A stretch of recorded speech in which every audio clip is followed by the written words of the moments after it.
এই কবিরা গুনাহ যদি কেউ করে, দুনিয়াতে যেই শাস্তিটা সে পাবে রোজা না রাখার কারণে, তার দিলের মধ্যে আল্লাহ তাআলা কোনোদিন শান্তি দিবে না। সে ভালো খাবে, ভালো পাকাবে, ভালো রান্না করবে, টাকা ভালো কামাই করবে, গাড়ি বাড়ি ভালো করবে, কিন্তু দিলের শান্তি কখনো পাবে না। এটা রুহের খোরাক, এটা আত্মার খোরাক, আল্লাহর হুকুম মানা। এই কাজ যে করবে না, সে বিল্ডিংয়ে ঘুমায়ও শান্তি পাবে না, তার ঘুম হবে না ঘুমের ওষুধ না খাইলে। ভালো খাবার ঘরে রান্না হবে, কিন্তু ডাক্তার তাকে বিধি নিষেধ দিয়ে দিছে, গরুর গোশত খাওয়া যাবে না, চিংড়ি মাছ খাওয়া যাবে না, পোলাও তেলের খাবার খাওয়া যাবে না। তার ওই নিরামিষ ছাড়া তার কপালে আর কিচ্ছু নাই। মানসিক অশান্তিতে সে ভুগবে, এটা নগদ শাস্তি দুনিয়ার ভিতরে।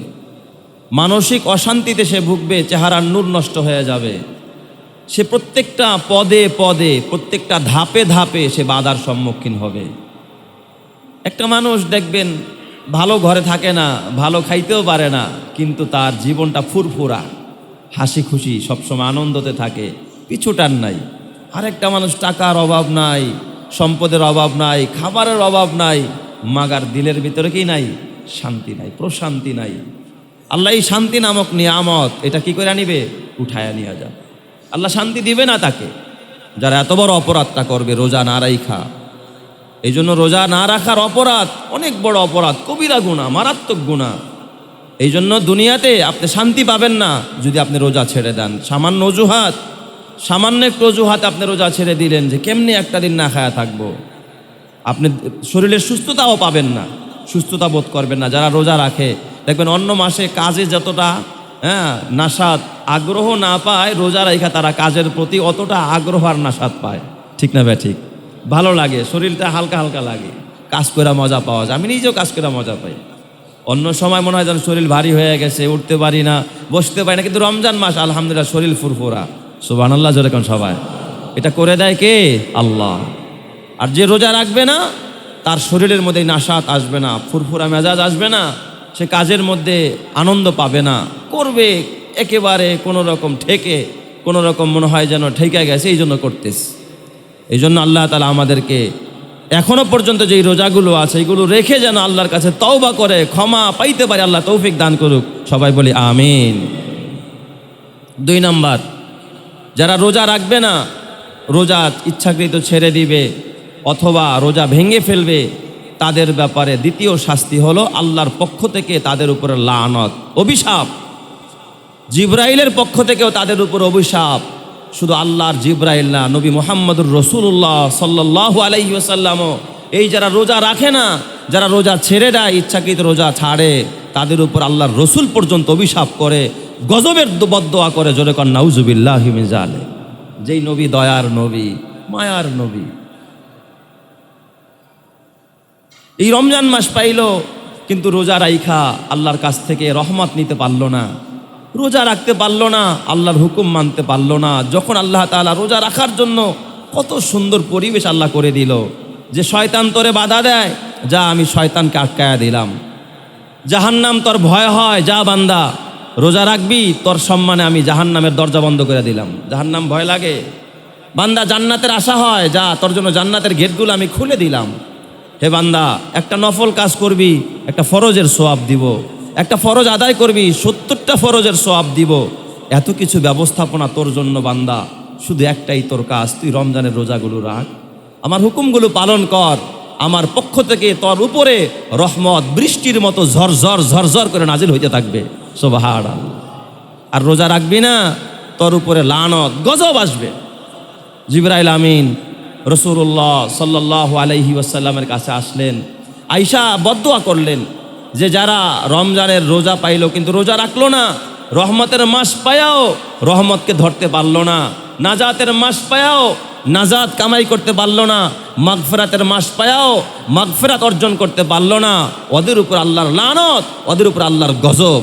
জিবরাইল আমিন এই বদদোয়া করে। যে রোজা রাখবে না তার উপরে কার বদদোয়া বলেন তো? জিবরাইলের বদদোয়া। জিবরাইল আমিন তার জন্য বদদোয়া করে। রাসূলুল্লাহ সাল্লাল্লাহু আলাইহি ওয়াসাল্লাম এত বড় উম্মতের দরদি, এই নবীরও কষ্ট লাগছে, আরে আমার উম্মত, এত সুন্দর ব্যবস্থাপনা।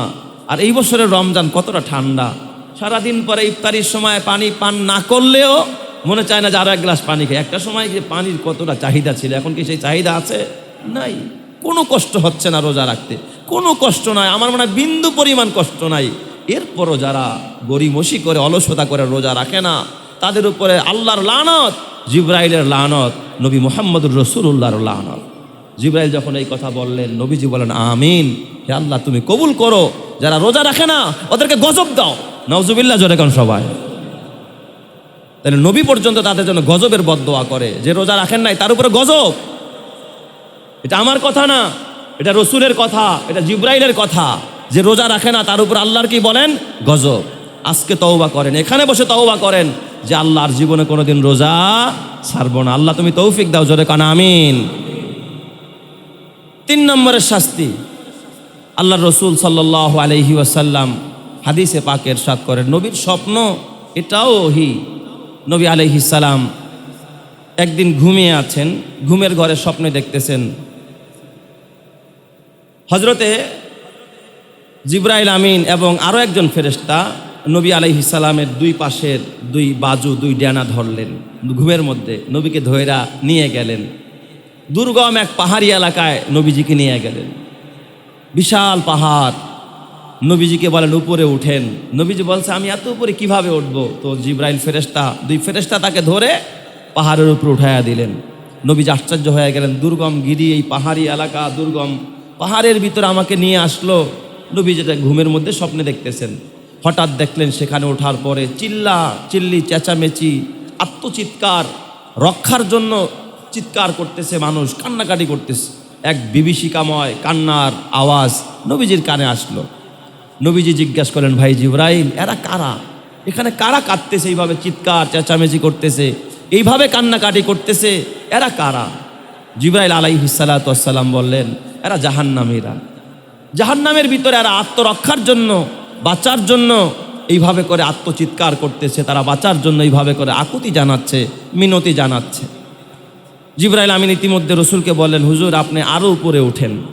তো নবীজি বলেন আমি তো পারতেছি না উঠতে। জিবরাইল এবং আরেক ফেরেশতা ধরে নবীজিকে ওখানে উঠাইলেন। ওখানে উঠার পরে নবীজি তাকাইলেন, নিচে তাকাইতে বলেন, তাকায়া দেখেন। নবীজি তাকায়া দেখে কিছু মানুষের এই মুখের চোয়ালটা, এই ঠোঁটগুলো এইভাবে ফেলে ফেলেছে, এই নিচের ঠোঁটগুলো ফেলে ফেলেছে, এখান থেকে রক্ত ঝরতেছে। আর পায়ের যে গ্রীবায় হাঁটু আছে, হাঁটুর নিচের এই জায়গাটা আপনারা দেখছেন গরু জবাই দিলে গরুর রানগুলো এই মোটা রগের মধ্যে বড়শি বাজায় তারপর কি করে ঝুলায়া রাখে।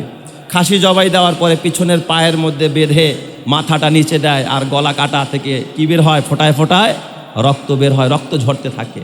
নবীজি তাকায়া দেখলেন সেখানে কিছু মানুষকে এইভাবে পার মধ্যে বেঁধে রশি লাগিয়ে উপরে বেঁধে রেখেছে, আর মাথাটা নিচের দিকে, ঠোঁটগুলো ফেরে ফেলেছে, গাল ফেরে ফেলেছে, আর এই ফাড়া জায়গা দিয়া অজরে রক্ত বের হচ্ছে। এখনও তাদের জীবন আছে, আর তারা বাঁচার জন্য আত্মচিৎকার করতেছে, তারা আকুতি জানাচ্ছে, তারা মিনতি জানাচ্ছে, তারা আল্লাহকে বারবার ডাকতেছে, বাঁচার জন্য তারা বাঁচতে চায়। নবীজি জিজ্ঞাসা করলেন, ও ভাই জিবরাইল, এরা কারা? এভাবেও কি মানুষকে কষ্ট দেওয়া হয়? ও ভাই জিবরাইল, এটা তো সহ্য করার মতো না, এটা তো বরদাস্ত করার মতো না। এত বড় কঠিন শাস্তি, এত বড় ভয়াবহ আযাব, এই আযাব কাদেরকে দেওয়া হয়, আর কারা?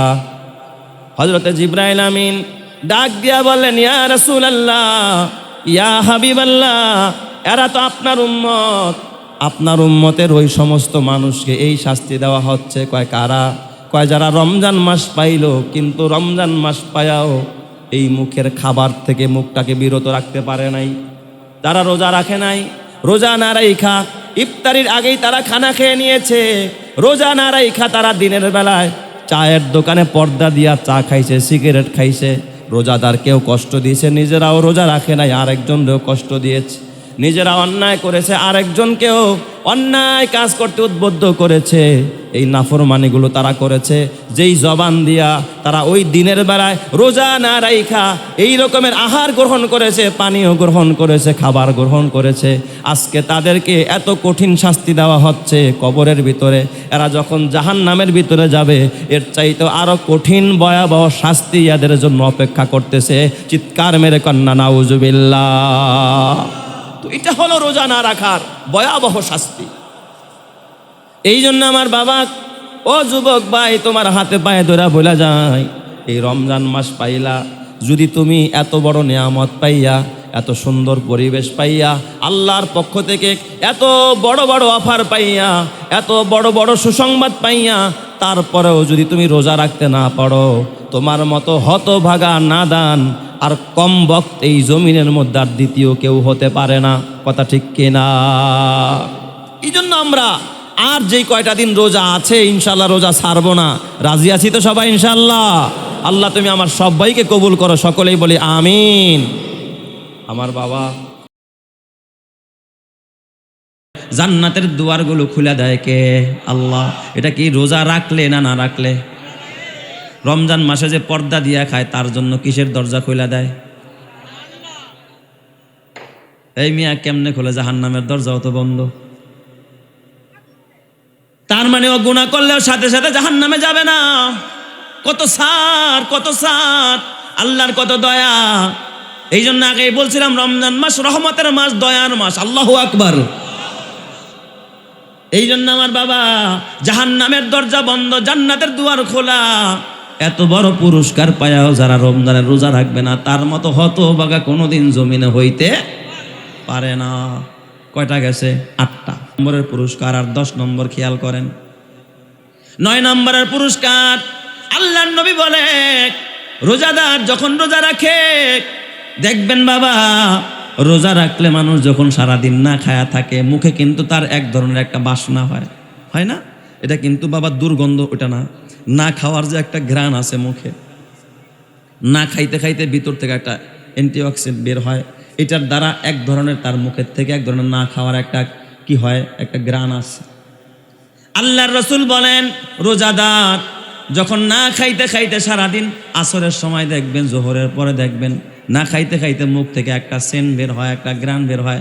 আল্লাহ তাআলার রাসূল বলেন তার মুখের এই ঘ্রাণটা আল্লাহর কাছে মেশকো আম্বার, জান্নাতি যে মেশকো আম্বার, দুনিয়ার মেশকো আম্বার আর আতর আর পারফরমেন্স না, এ বাবা জান্নাতি যে মেশকো আম্বার আছে, আমার আল্লাহ রোজাদারের এই মুখের এই ঘ্রাণটা আল্লাহর কাছে মেশকো আম্বারের চাইতে আরো দামি হয়ে যায়। চিৎকার মেরে কন্যা আল্লাহু আকবার। আল্লাহ এটা খুব পছন্দ করে। এটা একটা রোজাদারের পুরস্কার। 10 নম্বর, তিলকা আশারাতুন কামেলা। হাজারো পুরস্কার আছে, বলতে গেলে রাত শেষ হয়ে যাবে। 10ম নম্বর পুরস্কার, রোজাদারকে আল্লাহ তাআলা রমজানের উসিলায় 10ম নম্বর যে পুরস্কার দিবে, আল্লাহর রাসূল হাদিসে বলে, হাদিসে কুদসিতে আল্লাহ জাল্লা শানহু বলে আস-সাওমু লিক ওয়া আনা আজজি বিহি। আল্লাহ তাআলা বলে রোজা আমার, আর আমি আল্লাহ নিজের কুদরতি হাতেই রোজাদারকে পুরস্কার দান করব। সুবহানাল্লাহ। আল্লাহ তাআলা নামাজ দিয়া বলে নাই নামাজ আমার, আর নামাজিকে আমার কুদরতি হাতে পুরস্কার দিব। আল্লাহ কিয়ামতে নামাজিকে নামাজের পুরস্কার দেওয়ার জন্য ফেরেশতাদেরকে অর্ডার করবে। আল্লাহ তাআলা যাকাতের পুরস্কার ফেরেশতাদেরকে দিয়া দেওয়াবে, নিজের হাতে দিবে না। আল্লাহ তাআলা শাহাদাতের পুরস্কার নিজের কুদরতি হাতে দিবে না। কিন্তু রোজা এমন একটা ইবাদত, আল্লাহ তাআলা বলে আস-সাওমুলি, রোজা আমার জন্য, রোজাদার আমার খুশির জন্য রোজা রাখছে, মানুষ দেখানোর জন্য না। এই জন্য রোজাদারের পুরস্কার আমি আল্লাহ জিবরাইলকে দিয়া দেওয়ামু না, মিকাইলকে দিয়া দেওয়ামু না, ইসরাফিলকে দিয়া দেওয়ামু না, দুনিয়ার কোনো ফেরেশতা দিয়ে আমি আল্লাহ পুরস্কার বিতরণ করব না। আমি রব্বুল আলামিন রোজাদাররা আমার সামনে ডাকবো, আমার কুদরতি হাত দিয়ে আমি আল্লাহ রোজাদারের চেহারার দিকে তাকায় তাকায় আমিও হাসবো, আমার রোজাদারও হাসতে থাকবে। আমি আল্লাহ আমার কুদরতি হাত দিয়ে আমি রোজাদারকে পুরস্কার দিয়া দিব। চিৎকার মেরে কন্না আল্লাহু আকবার। হার লাহজা হে মুমিন কি নাই শান নাই আন, हर लहजा है मोमिन की नई शान नई आन, गुफ्तार में किरदार में अल्लाह की बुरहान, गुफ्तार में किरदार में अल्लाह की बुरहान, गफ्फारियों क़हारियों कुद्दूस व जबरूत, ये 4 अनासिर हो तो बनता है मुसलमान, ये 4 अनासिर हो तो बनता है मुसलमान। उल्फत में बराबर के वफा हो के जफा हो, उल्फत में बराबर के वफा हो के जफा हो, हर चीज़ में लज्जत है अगर दिल में मज़ा हो, हर चीज़ में लज्जत है अगर दिल में मज़ा हो। ज़ोरे ज़ोरे कन्ना अल्लाहु अकबर।